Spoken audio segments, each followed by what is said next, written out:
우리는 지지난주에 수요일 밤에 예수님이 이 땅에 오시는 이유에 대해서 마가복음에서는 내가 전도하러 왔다, 우리 주님이 그렇게 말씀하셨습니다. 이 땅에 주님이 오시는 이유는 내가 섬김을 받기 위해서 온 것이 아니라 섬기러 왔다라고 표현도 있지만 마가복음에서는 내가 전도하러 왔다. 1장 38절을 한번 같이 읽어보겠습니다. 시작. 우리가 다른 가까운 마을들로 가자.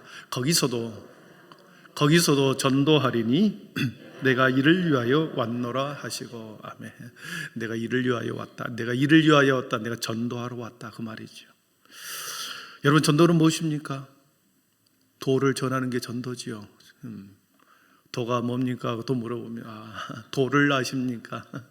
예전에 우리 지하철에서 길거리에서 많은 사람들이 접근하면서 도를 아십니까? 당신의 얼굴을 보니 참 덕이 많이 쌓은 것 같습니다. 얼굴을 보니 덕이 많이 쌓은 사람처럼 보입니다. 호감을 먹죠. 와, 되게 기분이 좋단 말이죠. 그래서 한번 따라갑니다.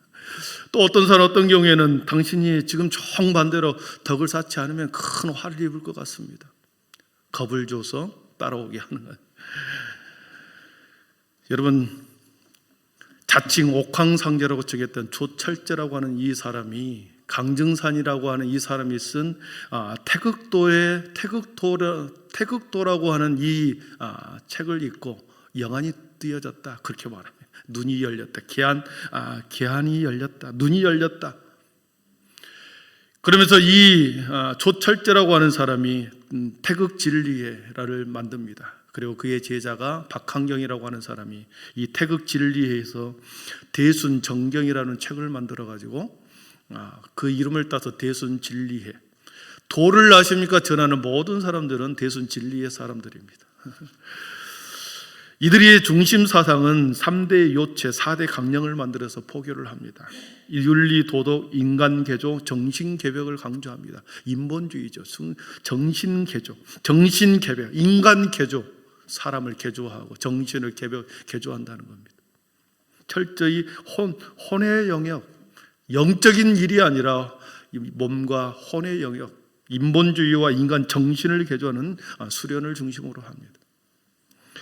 도를 아십니까? 접근하는 이 사람들이 가까이 오면 여러분, 사람을 피하시고, 계속해서 피하지 않고 말을 하다 보면 계속해서 접근해 옵니다.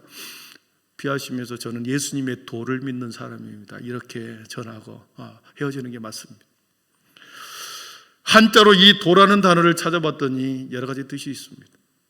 다스리다, 가르치다, 따르다, 깨닫다, 이끌다, 인도하다, 이게 도입니다. 오늘 말씀 2절을 한번 보십시오. 2절에 이런 표현이 나옵니다. 같이 읽어봅니다. 많은 사람이 모여서 문 앞까지도 들어설 자리가 없게 되었는데 예수께서 그들에게 뭐를 말씀하셨다고요? 예수님도 도를 말씀하셨습니다. 영어 성경 NIV, 킹 제임스 버전, 그리고 네스비 성경의 모든 이 도가 뭐냐, 어떤 단어로 기록되어 있는가 봤더니 예수님의 말씀이었습니다. The Word라고 되어 있어요. 예수님의 말씀으로 되어 있었습니다. 우리나라 말로 도라고 번역했지만 이 원래의 뜻은 예수님의 말씀이었습니다. 그러니까 전도는 무엇인가? 도를 전하는 것인데, 이 도는 곧 예수님의 말씀인데, 이 예수님의 말씀을 내가 전하는 것이 전도구나, 그것을 알 수 있는 거죠. 예수님이 가르치시는 천국의 가르침, 산상수훈에서 오늘 우리 찬양했던 그 산상수훈의 5장에 있는 산상수훈의 말씀의 가르침, 그리고 바리새인들과 서기관들과 논쟁하면서 가르치는 말씀, 그리고 12 제자들에게 계속해서 제자를 통하여 가르쳤던 말씀, 이것이 예수님의 말씀이고 이것이 도였습니다. 이 도에는, 예수님의 복음 안에는, 이 도에는, 예수님의 가르침에는 하나님의 복음이라고 표현하죠. 마가복음에 하나님의 복음이라고 표현합니다. 그런데 이 하나님의 복음만에는 예수님의 말씀만 있는 것이 아니라 치유의 사역이 들어있었습니다. 예수님의 병고침의 은사, 치유의 사역도 예수님의 복음 안에 들어있었던 거죠. 성경은 우리 인간의 본성인 영혼, 육 모든 것을 매우 중요시 여깁니다. 육체를 터부시하지 않습니다. 혼의 영역을 무시하지 않습니다. 영적인 부분을 완전히 인정합니다. 몸과 혼과 영을 모두 다 인정합니다. 육체는 비록 흙으로 만들어졌지만 하나님의 형상과 모양대로 만들었기 때문에 매우 이 육체가 중요합니다. 이 육체의 몸을 하나님의 성전, 거룩한 성전이라고 표현하고 생명을 담는 그릇이요 성령의 전이라고 표현합니다. 우리 고린도전서 6장 19절을 같이 읽어봅니다. 시작. 너희 몸은 너희가 하나님께로부터 받은 바 너희 가운데 계신 성령의 전인 줄을 알지 못하느냐. 너희는 너희 자신의 것이 아니라 값으로 산 것이 되었으니 아멘. 기독교에서는 이 몸을 대단히 중요시 여깁니다. 그래서 함부로 먹지 말아야 할 건 먹지 말고, 그리고 함부로 몸을 과도하게 육체를 혹사시키지 않아야 합니다. 우리 몸은 하나님의 복음 생명을 담는 거룩한 성전이기 때문에 매우 중요합니다. 그래서 예수님의 사역 중에 몸을 치료하는 것, 정신을 치료하는 것, 기순을 쫓아내는 것, 이건 매우 중요하게 복음 속에 담고 있는 거죠. 왜냐하면 몸도 중요하고 혼도 중요하고 영적인 것도 중요하기 때문에 그런 거죠.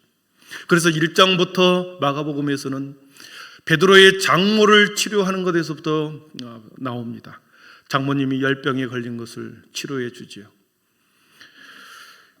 그리고 하루 종일 늦게까지 저물 때까지 늦은 시간까지 많은 병자들이, 많은 귀신 들린 자들이 예수님께 찾아왔다 그랬습니다. 그래서 지지난주에 보았듯이 예수님은 하루 종일 갈릴리 지역을 다니면서 복음을 가르치고 밤에 자지도 못하고 수많은 병자들을 치료했다고 그랬습니다.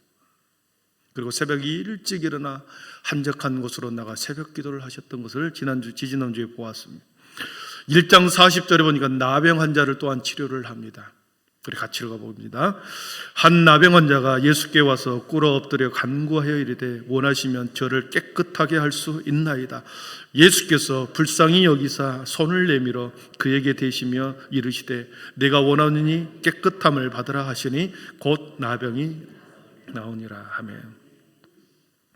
사람들로부터 완전히 무시되고 동구밖에 혼자 살아가는 그런 불쌍한 사람, 불쌍히 여겼다. 비천하고 냉대함 속에서 사람을 얼굴을 똑바로 보지 못하며 늘 입술을 가리고 시선을 피해야 했던 이 나병 환자, 그에게 찾아가셔서 그를 고치시고 싸매시고 치료해 이제 원래 상태로 돌려놓았습니다. 병자에게 있어서 병을 고침받는 것이 이것이 복음이죠. 그렇지 않습니까? 무시받고 천대받은 사람들에게 사람 대접을 받게 해주는 것, 원래 상태로 되돌려 놓은 것, 인간 대접을 받게 해주는 것, 이것이 복음 아니겠습니까? 듣지 못한 자들에게 듣게 하고 보지 못한 자를 보게 하는 것이, 이것이 그 사람들에게는 복음이죠. 복된 소식이죠. 그래서 예수님의 가르침, 예수님의 도에는 치유의 사역이 들어가 있었습니다. 오늘 본문에서도 한 중풍병자를 고칩니다. 우리가 너무나도 잘 알고 있습니다. 4명의 사람이 기퉁이에 들고 가운데 중풍병자를 담아서 이렇게 예수님 앞에 나아가죠. 믿음의 영역으로 설교를 한 경우도 많습니다. 4사람의 믿음의 영역, 환자의 믿음의 영역, 믿음으로 그 사람을 병을 낫게 해주는 치료하는 사건으로 우리는 많이 설교를 들었습니다. 환자를 포함하여 이 병자가 예수님에게 가기만 하면, 예수님 앞에 나아가기만 하면 반드시 나을 수 있다라고 하는 이 확실한 믿음이 있었기 때문에 아주 기발한 방법으로 예수님 앞에 가죠. 도저히 갈 수 없는 그러한 상황에서도 기발한 방법으로 예수님 앞에 나아갑니다. 그들의 믿음, 그리고 그 환자의 믿음, 예수님 앞에 나아가면 내 병을 나을 수 있다라고, 이 믿음의 영역이었습니다.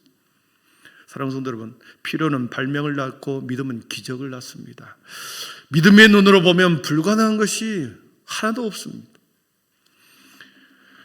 현실로 무모하고 불가능해 보이는 모든 것이 믿음의 눈으로 볼 때는 그것을 뛰어넘는, 그리고 모든 것이 실상으로 보이기 때문에 믿음으로 나아갈 때 그것이 문제가 더 이상 문제가 아니더라는 거죠. 우리 5절을 한번 같이 읽어봅니다. 예수께서 그들의 믿음을 보시고 중풍병자에게 이르시되 작은 자야 뇌의 죄 사함을 받았느냐. 아멘. 그들의 믿음을 보시고 병자들에게 내 병이 고침을 받았다. 여러분, 여기서 예수님께서는 이상한 말씀을 하십니다. 그들의 믿음을 보시고 중풍병자에게 작은 자야 내 죄 사함을 받았느냐 이렇게 말합니다. 그들의 믿음을 보시고 이렇게 말해야 되는 게 맞지요. 너희들의 믿음을 보니 내 병이 나았다. 내 병이 고침을 받았느니라. 너희들의 믿음을 보고 이 병이 나았다. 이렇게 말을 해야 맞는 거죠. 그런데 갑자기 죄 사함을 받았다. 예수님께서 우리들에게 가르치는 말씀이 하나 있습니다. 1차적으로 질병을 치유하는 것보다도 훨씬 근본적인 문제, 인생의 가장 본질적인 문제, 죄의 문제가 더 소중하다는 것을 이 환자를 치유하면서 우리에게 가르쳐 줍니다. 많은 사람들은 예수님 앞에 나아갈 때 당장 내 눈앞에 있는 문제를 해결하려고 우리는 기도합니다. 문제를 가지고 예수님 앞에 나아갑니다. 나에게 닥친 어려움과 고난과 아픔과 상처를 가지고 예수님 앞에 나아가서 이것을 좀 해결해 달라 이렇게 기도하죠. 내 앞에 있는 거대한 이 바위돌을 치워달라. 내 앞에 있는 거대한 여리고성을 무너달라 이렇게 기도하는 거죠. 그러나 우리 주님의 관심은 물론 질병도 고치는 것도 중요합니다. 아침에 아픔의 문제를 해결하는 것도 중요합니다. 그러나 더 중요한 인생의 근본 문제, 죄의 문제를 지금 말씀하고 있는 겁니다. 다시 건강해지면, 다시 회복하면, 다시 여러분 물질이 풍부해지면 어떻던가요? 아픈 사람이 다시 건강해지고 회복되고 가난했던 사람이 물질이 풍부해져서 문제가 해결이 됐다. 간절히 기도하여 질병이 나았다. 가난의 굴레에서 벗어났다. 막상 회복되고 막상 물질이 풍부해지면 어떻던가요? 막상 결혼의 문제, 직장의 문제를 위해서 기도했더니 직장이 열리고 결혼의 문제가 해결됐습니다. 여러분 어떻던가요? 더 열심히 주님을 믿던가요? 하나님이 나의 기도를 들어주셨구나. 이 나의 건강을 가지고, 나의 이 물질을 가지고, 나에게 이 직장을 가지고 다 주님을 섬기겠다라고 하는 사람은 거의 보지 못했습니다. 여러분 육체의 질병이 낫고 경제적 여유가 생기고 삶의 문제가 해결된다고 해서 다시 아프지 않는 게 아닙니다. 아프다가도 낫고 낫다가도 다시 아픕니다. 경제적인 문제를 해결됐다고 해도 다시 어려움 속에 빠져 들어갑니다. 물질이 새어나가 버립니다. 건강도 잠시요, 물질도 어느 순간 다 새어나가 버립니다. 수많은 문제가 해결됐다고 해도 또 다른 문제가 우리 앞에 계속해서 놓입니다. 그래서 주님이 우리에게 말씀하신 것은 현상이 아니라 지금 당장 건강과 물질의 문제가 아니라 죄의 문제다, 영혼의 문제다. 그래서 세 번째로 예수님의 관심은 죄의 문제요, 영혼의 문제였습니다. 마태복음 그래서 예수님께서 그렇게 말씀하시죠. 물질보다도 영혼이 더 훨씬 중요하다. 공중에 나는 새를 봐라. 들의 백합화를 봐라. 어떻게 자라는지 봐라. 심지도 않고 수고하지도 않고 길쌈도 하지 않았는데 백합화가 아름답게 피고 공중의 새들이 날아다니지 않냐. 같이 읽어봅니다. 6장 30절입니다. 오늘 있다가 내일 아궁이에 던져지는 들풀도 하나님이 이렇게 입히시거든 하물며 너희를 거보냐 믿음이 작은 자들아. 아멘. 우리가 이 땅을 사는 것은 돈과 건강과 물질이 아니라 저와 여러분이 사는 것은 믿음으로 사는 것입니다. 아멘. 저와 여러분이 이 세상을 사는 것은 믿음으로 사는 자들입니다. 믿음은 이 땅의 삶을 지금 언제나 지금이 아니라 미래와 영혼 속에 우리의 시선을 고정시켜 줍니다. 살면서 실망할 수 있습니다. 삶에서 낙심할 수 있습니다. 아플 수 있습니다. 우리가 물질로 인하여 공고함을 당할 수도 있습니다. 그러나 믿음으로 사는 자들은 그것에 얽매이지 않는다는 거죠. 있다가 없다가도 있고 있다가도 없고 없어지고 건강했다가도 다시 아프고 다시 회복되고 다시 아프고 반복합니다. 유한합니다. 히브리서 12장 28절에 보니까 이렇게 말씀합니다. 매우 중요한 말씀입니다. 같이 읽어봅니다. 우리가 흔들리지 않는 나라를 받았은즉 은혜를 받자. 이로 말미암아 경건함과 두려움으로 하나님을 기쁘시게 섬길지니. 아멘. 흔들리지 않는 나라를 받았다. 저와 여러분에게 흔들리지 않는 나라를 받았다. 그래서 은혜를 받자. 이로 말미암아 경건함과 두려움으로 하나님을 기쁘시게 섬길지니 그랬습니다. 예수님께서 가장 중요한 것은 죄의 문제였고 믿음의 문제였습니다. 오늘 말씀해 보니까 치유의 현장에 두 부류의 사람이 나타납니다. 이 중풍병자를 치유하는 두 부류의 사람이 나오는데 그 모든 두 부류의 사람들 중에 죄사함의 현장에서 예수님의 복음의 말씀을 듣고 예수님의 복된 복음의 말씀을 듣는 자와 그 복음의 말씀을 듣지 못하는 자들 두 부류의 사람이 나옵니다. 7절에 보면 이 사람이 어찌 이렇게 말하는가. 신성모독이로다. 오직 하나님 한 분 외에는 누가 능히 죄를 사하겠느냐 그랬습니다. 5절에서 이 작은 자야 내 죄 사함을 받았느니라 하는 이 말을 듣고 많은 사람들은 이 말을 듣고 두 부류로 나눠집니다. 6절에 어떤 서기관들이 거기에 앉아서 마음에 생각하기를 이 사람이 어찌 이렇게 말하는가. 신성모독이로다. 오직 하나님 한 분 외에는 누가 능히 죄를 사하겠느냐 그렇게 말합니다. 여러분, 그 당시 종교 지도자들, 그 당시 대다수 사람들은 이 말이 맞습니다. 신성모독이었다. 갈릴리 나사렛에 한 젊은 예수가 나타나서 갑자기 병자를 고치더니 너 죄 사함을 받았다. 이 말을 듣는 순간 어떻게 하겠습니까? 당연히 신성모독이다 말하는 거죠. 그러나 이 서기관들이 알지 못하는 것이 있었습니다. 죄를 사할 권세를 위임받았다라고 하는 예수님께서 하나님으로부터 세상에 내보내서 공생의 기간에 세례를 통하여 하늘의 권세, 죄를 사할 권세를 받았다라고 하는 것을 서기관들은 알지 못했기 때문에 신성모독이로다 이 말은 맞기도 하고 틀린 말이기도 합니다. 사랑하는 성도 여러분, 예수님은 이 땅에 오신 이유는 하나님의 복음을 가지고 예수님이 이 땅에 복음을 가지고 왔습니다. 그래서 예수님이 가지고 온 복음, 하나님의 복음을 때로는 입술에서, 때로는 행동으로, 때로는 기도로, 그 언어로 그 복음을 가르쳤습니다. 예수님이 세례를 받으면서 성령이 비둘기같이 임할 때 하늘의 권세, 하나님의 위임을 거기에서 죄사함의 권세를 받았던 거죠.